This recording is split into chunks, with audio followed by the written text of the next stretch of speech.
Hello everyone, fest talk में आपका स्वागत है। आज हम जानेंगे टॉप 10 बेस्ट ऑटो सेक्टर के स्टॉक। ये जो स्टॉक्स हैं ये बेसिकली ऑटो इंडेक्स में भी ये आते हैं, निफ्टी ऑटो इंडेक्स के अंदर के ये स्टॉक्स हैं। और इसमें वैसे तो काफ़ी सारे स्टॉक्स हैं, तो उनमें से मैंने क्यूरेट करके आपको टॉप 10 स्टॉक बता रहा हूँ। तो टॉप 5 भी आप देख सकते हैं, तो टॉप 5 में अगर आपको इन्वेस्टमेंट करना है तो कर सकते हैं, या फिर अगर टॉप 10 में अगर आपका ऑलरेडी इन्वेस्टमेंट है तो उसमें से आप चाहें तो होल्ड करके रख सकते हैं। फर्दर चर्निंग करने की ज़रूरत नहीं। अगर आपका ऑलरेडी नहीं है पोर्टफोलियो इन स्टॉक्स के अंदर, तो इन 10 में से किसी एक स्टॉक में अगर आपका जो भी आपको अगर अंदर से लग रहा है कि ये स्टॉक बहुत अच्छा करेगा आने वाले टाइम में, जो मैं तो रिकमेंड कर ही रहा हूँ आपको 1 2 3 सीक्वेंस वाइज। और इसके साथ साथ आपको अगर इसमें से कोई भी एक स्टॉक अगर आपको लगता है, आपको अंदर से ऐसा फील आता है कि ये स्टॉक आगे चल के बहुत अच्छा वर्क करेगा, तो उसमें से भी आप कोई एक स्टॉक लेना चाहें ले सकते हैं। देखिए, जितना भी स्टॉक मैंने देखा उनमें से जो एस्कॉर्ट लिमिटेड है ये मार्केट लीडर है अपने सेक्टर में। और इसका परफॉर्मेंस की अगर मैं बात करूं, इसका देखिए पिछले 10 साल में 37% कंपाउंड एवरेज रिटर्न दिया है इसने। 37% एनुअलाइज रिटर्न है पिछले 10 साल का, कंसिस्टेंट परफॉर्मर रहा है। और पिछले 5 ईयर्स का अगर मैं रिटर्न की बात करूं, पिछले 5 साल में भी देखिए 20% के आसपास का रिटर्न है, और पिछले 3 साल में 45% के आसपास का रिटर्न है, जबकि मार्केट बहुत ज़्यादा वोलेटाइल रहा है इस टाइम में। और पिछले एक साल में देखिए 38.97 यानी कि 39% के आसपास का पिछले एक साल का रिटर्न रहा है। और अभी भी पिछले 3 महीने में, 1 मंथ में और रिसेंट 1 वीक में भी ये कंसिस्टेंट परफॉर्मर है। तो इसमें बस एक पॉइंट मैं आपको ऐड करना चाहूँगा, ये स्टॉक अगर आपका ऑलरेडी है तो आप होल्ड करके रख सकते हैं। इसमें बस एक न्यूज़ है जो आपको थोड़ा सा कंसर्न कर सकता है, जैसे कि इसमें जो प्रमोटर की होल्डिंग है वो थोड़ा सा कम हुआ है अभी रिसेंट टाइम में। और इसकी जो एफआईआईज़ की होल्डिंग है, जो फॉरेन इंस्टीट्यूशनल इन्वेस्टर है, उनकी भी होल्डिंग थोड़ी बहुत कम हुई है। और रिटेल का इन्वेस्टमेंट जो है 50% से भी ज़्यादा है इसमें आज की डेट में। तो रिटेल बहुत ज़्यादा बुलिश है स्टॉक को लेके। और ऑटो सेक्टर में this is one of the best stock. This पहला प्रेफरेंस ये स्टॉक रहेगा। अब दूसरे नंबर पे देखते हैं। दूसरे नंबर पे जो आता है ये है टू व्हीलर्स के अंदर है टीवीएस मोटर्स कंपनी लिमिटेड। इसका भी अगर मैं रिटर्न की बात करूं, देखिए पिछले 10 साल में 35% एनुअलाइज रिटर्न है, और पिछले 5 साल में 8.89% का रिटर्न है और पिछले 3 साल में 26.25, और पिछले एक साल में 42%। और ये भी देखिए कंसिस्टेंट परफॉर्मर है। 3 महीने में देखिए 34% का रिटर्न दिया है, पिछले एक महीने में 16% का रिटर्न ऑलरेडी दे चुका है ये स्टॉक। राइट, तो ये एक one of the favourite stock है। जैसे कि मैंने जब अदर स्टॉक्स मैंने एनालाइज किया था, तो उसमें से मेरे पास हीरो मोटर कॉर्प भी आया था और एक बजाज ऑटो भी आया था। तो उन तीनों में से ये एक जो टू व्हीलर सेक्टर में अगर आप लेना चाहें तो इन तीनों में से इसको आप प्रिफर कर सकते हैं आज की डेट में। अब आते हैं हम तीसरे स्टॉक के ऊपर। तीसरा स्टॉक जो है वो है tube investment of India private limited. जब से ये फंड लॉन्च हुआ है तब से ये कंसिस्टेंट परफॉर्मर रहा है। ज़्यादा पुराना ट्रैक रिकॉर्ड नहीं है, पिछले 3 साल का रिकॉर्ड है इसमें। पिछले 3 साल का एवरेज रिटर्न देखिए 70% रिटर्न है, और पिछले एक साल में ही 74% का रिटर्न है। मतलब 3 साल का अगर 70 है तो इसका मतलब हर साल बाई साल ये 70% के आसपास का रिटर्न दिया है। तो पिछले एक साल का भी देखिए 74% के आसपास है। पिछले 3 महीने में 14% और पिछले एक महीने में ही 31% ऑलरेडी रिटर्न दे चुका है। तो ये मतलब अभी अगर देखा जाए तो सबसे ज़्यादा एग्रेसिव, अगर फंड स्टॉक की बात की जाए तो सबसे ज़्यादा ऑटो सेक्टर में एग्रेसिव कोई अगर स्टॉक है तो this stock tube investment of India limited. उसके बाद फिर हम आते हैं पांचवें स्टॉक में, बालकृष्ण इंडस्ट्रीज लिमिटेड। ये शायद आपने नाम सुना भी होगा, हो सकता है ये आपके पास हो। इसमें देखिए पिछले 10 साल में 31% के आसपास का इसका रिटर्न है, 5 साल में 22%, 3 साल में 45%। पिछले एक साल का रिटर्न अच्छा नहीं है, लेकिन इसको इसलिए भी ऐड किया है क्योंकि देखिए अभी 3 महीने में पॉजिटिव रिटर्न रहा है 9.5% के आसपास का, और एक महीने में 8% का रिटर्न रहा है।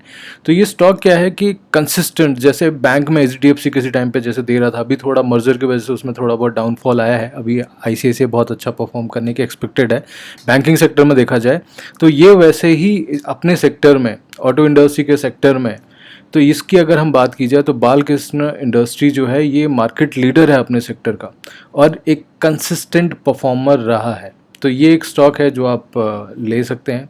अब आते हैं हम 4 व्हीलर सेक्शन में। 4 व्हीलर सेक्शन की अगर मैं बात करूं तो मेरे पास जैसे कि टाटा मोटर्स भी है, अदर स्टॉक्स भी हैं। लेकिन उनमें से अगर मैंने जब जो स्टॉक फाइंड आउट किया, ये है महिंद्रा एंड महिंद्रा। महिंद्रा एंड महिंद्रा की अगर बात की जाए तो इसके अभी नए नए प्रोडक्ट्स आने वाले हैं। टाटा का तो बहुत सारा प्रोडक्ट ऑलरेडी आ चुका है और फर्दर भी आने वाला है। काफ़ी चेंजेस किया है टाटा ने। पिछले टाइम में टाटा का बहुत अच्छा रिटर्न नहीं था, कंसिस्टेंट परफॉर्मर नहीं रहा है। महिंद्रा एंड महिंद्रा की अगर बात की जाए टाटा और महिंद्रा के अंदर, टाटा के अंदर डेफिनेटली अभी नए नए प्रोडक्ट वो लेके आ रहे हैं और चांसेस हैं कि आने वाले टाइम में वो डेफिनेटली अच्छा वर्क करेगा।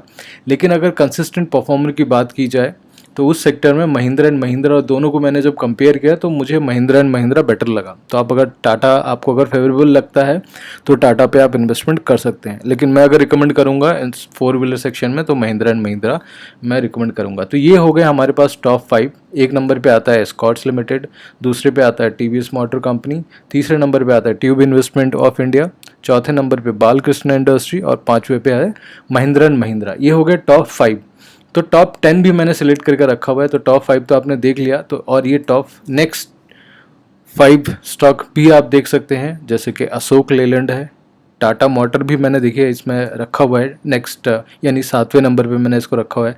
मारुति सुजुकी भी है, आइसर मोटर है और क्यूमिन इंडिया लिमिटेड है। तो ये रिटर्न आप देख सकते हैं इन सब के। अगर मैं रिटर्न की बात करूँ, यहाँ पे देखिए ये अशोक लेलैंड का परफॉर्मेंस रहा है ठीक ठाक, अच्छा परफॉर्मर रहा है। पिछले 10 साल में देखिए 20% के आसपास एवरेज रिटर्न रहा है। पिछले 5 साल में थोड़ा अच्छा परफॉर्म नहीं किया है, लेकिन बाकी सब में देखिए बाकी सबसे बेटर है ये पिछले 5 साल के रेशियो में। और 3 साल में भी देखिए ठीक 20% के आसपास का रिटर्न है, मतलब कांस्टेंट रिटर्न दे रहा है। और टाटा मोटर का यहाँ पे देखिए पिछले 5 साल में, क्योंकि जब इसका एक हाई आया था 4,500 के आसपास का, उसके बाद से जो वो करेक्ट किया उसके बहुत दिन तक वो करेक्ट होके रहा। जब ये ई व्हीकल्स लेके आए, जब अपना ई व्हीकल्स लेने के आने के बाद उसके बाद इसके अंदर काफ़ी सारे मोमेंटम आया है, स्टॉक के अंदर तेज़ी आई है। पर इससे पहले बहुत बुरे फेज़ में टाटा मोटर्स के शेयर्स गए थे। तो उसके वजह से ये देखिए 5 साल का रिटर्न जो है वो हैम्पर हुआ। पिछले 10 साल का रिटर्न भी देखिए बहुत ख़राब है, मतलब 6% के आसपास है। लेकिन अभी पिछले 3 साल से इसके अंदर एक बहुत तेज़ी से रिकवरी हुई है। तो पिछले 3 साल के अंदर देखिए जो 40%, 42 और एक कांस्टेंट अभी एक्सपेक्टेड है कि टाटा मोटर अच्छा आने वाले टाइम में करने वाला है। और सबसे ज़्यादा अगर आज के डेट में कोई एग्रेसिव है ई व्हीकल्स को लेके तो वो सबसे ज़्यादा टाटा है। फिर उसके बाद मारुति सुजुकी भी एक अच्छा सेगमेंट है। ये देखिए मारुति सुजुकी एक कांस्टेंट परफॉर्मर है। तो ये जैसे लार्ज कैप स्टॉक में से एक स्टॉक तो मारुति सुजुकी जो है वो सबका फेवरेट स्टॉक था। लेकिन अभी रिसेंट टाइम में थोड़ा मतलब रिसेंट टाइम में जैसे 4-5 साल में बहुत अच्छा परफॉर्मेंस नहीं दिया है, तो जिसकी वजह से पिछले 5 साल का रिटर्न में हैम्पर हुआ है। लेकिन सिंस इंसेप्शन और over the period of time देखा जाए तो फंड रिकवर कर रहा है अभी अच्छे टाइम पे। उसके बाद आइशर मोटर तो एक one of the best stock देखी जाए तो 2 व्हीलर में और जो ट्रांसपोर्ट सेक्शन में भी जो व्हीकल यूज़ होते हैं उस सेक्शन में भी है। और जो बुलेट है वो भी आइशर मोटर के अंदर ही आता है। तो अभी इसका देखिए, इसका भी 5 साल के अंदर ये 3 स्टॉक देखिए, और मतलब बाकी सारे स्टॉक्स देखिए, ये जो रेस्ट है बहुत अच्छा परफॉर्म नहीं किया है। लेकिन पिछले 3 साल के अंदर इनके अंदर बहुत अच्छे से रिकवरी आई है और आने वाले टाइम में एक्सपेक्टेड है ये स्टॉक अच्छा परफॉर्म कर सकते हैं। तो ये रहे टॉप 10 स्टॉक।